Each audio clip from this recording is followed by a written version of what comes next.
These are questions for you. Yeah, but, you were my manager. His name is Steve Zultanski, and he's the author of Agony.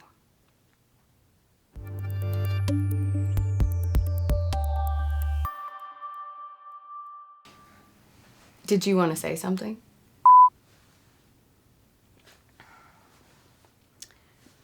It's an excellent question.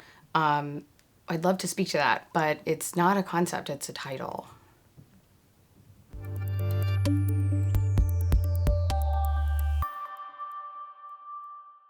So I would say I don't think it necessarily challenges the idea of the poem so much, but maybe the confessional poem insofar as it seems to be confessional, but all of the information included is speculative and futurial. So it confesses the future in a way, or it confesses speculation. However, all of that speculation is completely accurate. I don't think it's challenging either. It's definitely a poem. It's certainly, well, not a confessional because it's not admitting guilt, although it is speculating things about the future. So in that sense, it's all the information that it's providing is accurate.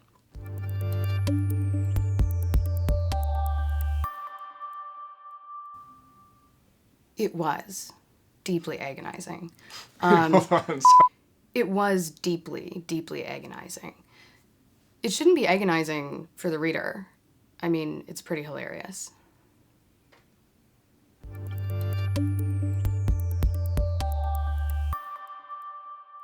The answer would be something like, the confessional aspect of the poem is not the revelation of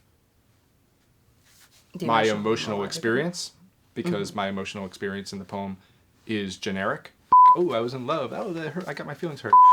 It is the movement of a sort of idiosyncratic logic, which is particular to the poet, or the poem, rather.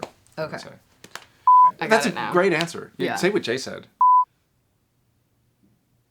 Whether or not it's a confessional poem, there's certainly this balance, as you said, of an enjambment between the emotional and the logical, although the emotional is super generic, whereas the logical is extremely in-depth. And so one rendering the other, I mean, I think the information that is disclosed about the poet is mainly just idiosyncrasy, if nothing else.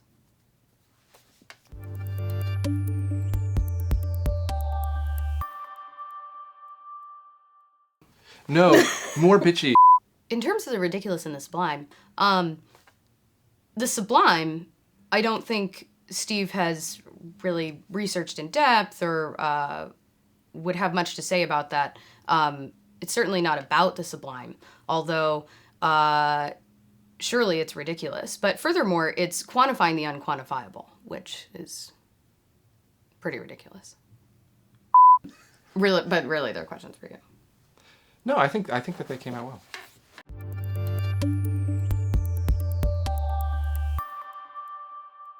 Lives. I live here. They know it. Yawn. Yawn. I yawn in their faces, nearly continuously. Given that the average person breathes on average 16 times a minute, and that the average tidal volume, that is, the air displaced between inspiration and expiration, is 30.513 cubic inches, we can assume that when I breathe normally, that is, when I am not yawning in anyone's face continuously, which is nearly never, I move 703,109.52 cubic inches of air a day, not to mention in a year.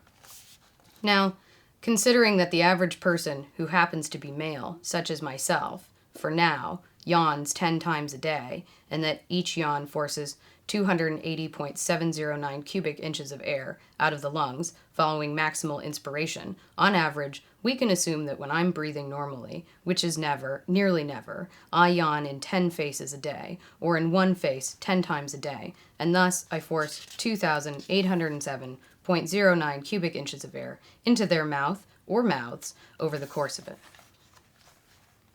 Whether I yawn in 10 faces one time or in one face 10 times depends on the relationship of their faces to myself. If I am alone, I yawn in my own face, which is also theirs in the sense that they see it.